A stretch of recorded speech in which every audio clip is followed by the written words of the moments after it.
যে কোনো ট্যুরেই আমরা যাই, কিছু, কিছু রাস্তা বা কিছু, কিছু জার্নি একদম মনে থেকে যায় না? তো সেই জার্নিটাই তোমাদের সাথে শেয়ার করছি। তোমরাও দেখো, জাস্ট চোখ সরাতে পারবে না। এটা হচ্ছে সি লিঙ্ক। তো সেখান দিয়ে আমরা এখন যাচ্ছি। এত পরিষ্কার পরিচ্ছন্ন তো দেখতেই পাচ্ছ। তার উপরে ডিজাইনটা দেখো জাস্ট ব্রিজটার।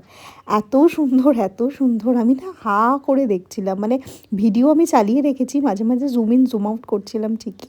কিন্তু সরি, এটা আমি করিনি, এটা দাদা করে দিয়েছে। কারণ দাদা এটা ফ্রন্ট সিটে বসে ভিডিওটা নিয়েছে, আর এত সুন্দর নিয়েছে না কি বলবো। আমি তো পেছনে ছিলাম, মানে আমি মাঝে বসেছিলাম, আমাদের 7 সিটারের গাড়ি ছিল। তো মাঝখান থেকে তো দু সাইড দিয়ে নেওয়া যাচ্ছিলো, কিন্তু ফ্রন্ট থেকে যে এত ভালো ভিউ এসছে, মানে এটা হচ্ছে, মানে আমি কি বলবো, দাদাকে থ্যাঙ্কস বলতে হবে আমার এত সুন্দরভাবে এই ভিডিওটা নেওয়ার জন্য। দেখতে পাচ্ছ কত সুন্দর! আমি হা করে দেখছি। আমার সত্যি মুম্বাই এত এত এত ভালো লেগেছে না কি বলবো। তোমরা কারা কারা মুম্বাই ভিজিট করেছো আর এখান দিয়ে গেছো, কমেন্ট করে অবশ্যই জানিও কিন্তু, ঠিক আছে? আর আমার ইচ্ছে আছে আবার যাওয়ার। মাঝে আমার একটু শরীরটাও খারাপ হয়ে গেছিলো, তো সেরকম না, আরেকবার যাবার ভালো করে ঘুরবো।